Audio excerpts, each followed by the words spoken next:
बिहार विधानसभा चुनाव जैसे जैसे नजदीक आ रहे हैं, राज्य की राजनीति में आरोप प्रत्यारोप का दौर जोर पकड़ता जा रहा है। सियासी गलियारों में जुबानी जंग और तेज हो रही है और इस बार निशाने पर है सीधे सीधे नेता और मंत्री। इसी बीच जनसुराज अभियान के संस्थापक प्रशांत किशोर ने बिहार की राजनीति में जबरदस्त हलचल मचा दी है।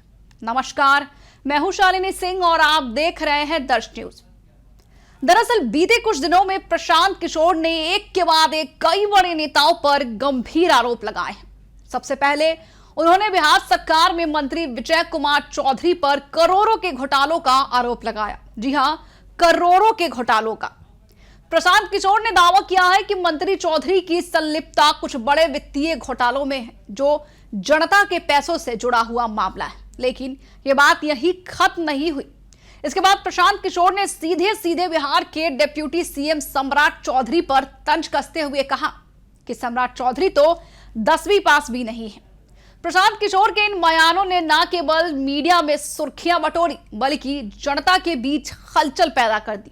सोशल मीडिया पर लोग चर्चा करने लगे कि जब सत्ता पक्ष की ओर से कोई कड़ा जवाब नहीं आ रहा है, तो क्या कहीं इन आरोपों में कोई सच्चाई तो नहीं छिपी है। लेकिन अब सत्ता पक्ष ने अपनी चुप्पी तोड़ दी है। मंत्री विजय चौधरी ने प्रशांत किशोर के सभी आरोपों को सिरे से खारिज करते हुए मानहानि का केस दर्ज कर दिया। जी हां, मानहानि का केस।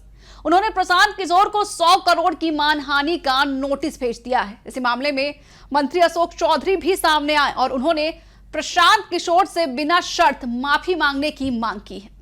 उनका कहना है कि प्रशांत किशोर ने अशोक चौधरी पर 200 करोड़ की जमीन खरीदने का बेबुनियाद आरोप लगाया था। इतना ही नहीं, अब सत्ता पक्ष ने भी प्रशांत किशोर पर सवाल उठाने शुरू कर दिए हैं।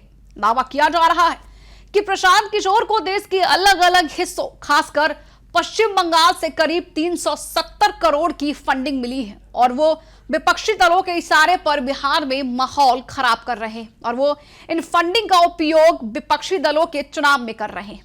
अब मामला सीधे कोर्ट तक जा पहुंचा है। प्रशांत किशोर पर 100 करोड़ की मानहानि का मुकदमा दर्ज हो चुका है। वहीं प्रशांत किशोर अपने बयानों पर कायम है और उन्होंने अब तक कोई माफी नहीं मांगी है।